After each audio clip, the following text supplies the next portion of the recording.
Bismillahirrahmanirrahim.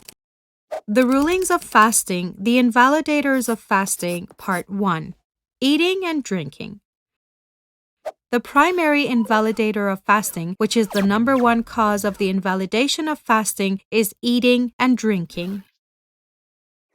Naturally, swallowing anything, whether edible, such as bread and water, or inedible, such as the leaves of trees, whether in large amounts or small, will invalidate fasting if it is done intentionally. But if eating or drinking is done inadvertently or due to forgetting, it will not invalidate one's fast. But swallowing the saliva does not invalidate fasting even if the amount of saliva is more than usual due to thinking of something sour, etc. Also, it is permissible to swallow phlegm as long as it has not entered the mouth, but if it enters the mouth, one must spit it out based on the obligatory precaution.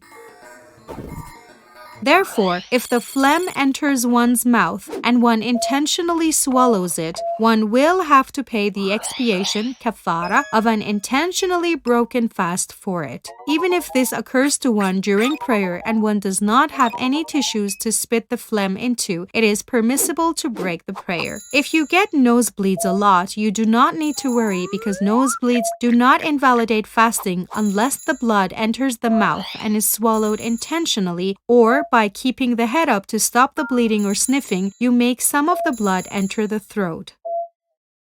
What is meant here by the mouth encompasses the area between one's lips and the throat, where the letter kh is pronounced. Touching the lips with one's tongue will not create a problem for fasting as long as the lip has not been moist or covered in some substance like cosmetics.